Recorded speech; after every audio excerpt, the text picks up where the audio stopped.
um, resolving labor disputes. And so every 3 years as a teacher, we go into contract negotiations. And oftentimes we're asking for something small, like a 3% raise, which is really just like 1% per year, what basically is what inflation is, or even a little lower than inflation. Some years we've gotten 5%, some years we've gotten 0, some years we've gotten as many as 9 or 10%. Um, but that, the year of the strike, we were asking for smaller class size, not for more money. It's not always about money, but every so often there's this moment where there's a salary negotiation, and I'm not sure what it is for other professions. And it starts off with what's called collective bargaining, where the union guys go in and they bring their ideas and they sit down with the employer and they say, hey, let's work this out. Okay, and this is the longest part. This is the part that usually solves the problem, but not always. Sometimes mediation occurs, and this is when an outside third party comes in and says, hey, let's sit down together, and I, as an outsider, I'm going to try and work this out, right? And you can choose someone who's fair and in the middle. You're like, hey, I think 5% probably would be fair because, inflation, and then I know you guys want, 7%, and you guys want 3%. Let's meet in the middle, and sometimes mediation works. It had worked most of my career. I have experienced mediators coming in when there's a sticking point, and they were able to get both sides to agree on what's fair. Other times there's arbitration, and this is when a court gets in. If both sides agree, and I hear this much more with like professional athletes, where the court's going to decide what's a fair thing here. Each union and salary and employer get to decide which route they want to go. But arbitration, you present your case to a judge, and the judge gives you what he thinks is fair. Sometimes the arbitrating judge can just decide, okay, well, if you're going to go to arbitration, then you have to take the judge's decision, which is tough because most people want to have an agreement. They don't want to have to take something that they don't agree with.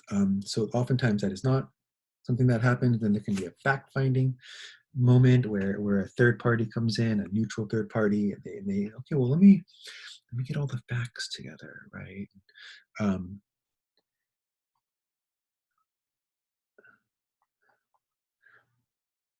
And then they'll do this. I'm trying to see here. I think I got lost. I think I actually messed something up there. So let me say it again. Arbitration is when a judge tells you what should be, but not what it's gonna be. Okay. Fact finding then happens, and the third party gets all the facts together and they lay it out on both sides.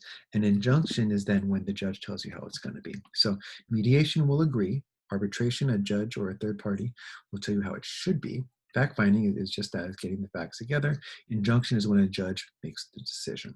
And lastly, a seizure. And this is super rare, but that's when the government will take control of a company and say, okay, well, we're just going to take control and we're going to make the decisions. This is much more common back in the day before when unions were big in factories.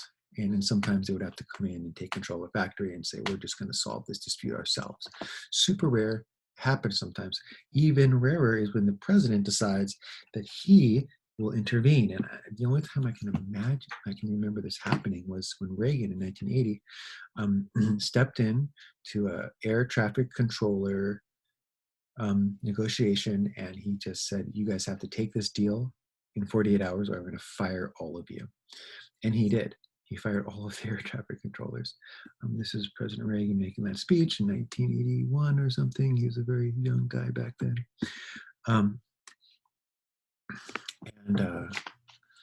That's a very rare thing. So these kind of government options are much more rare, where they seize the business. Seizure is kind of like, look, I need your business to keep going.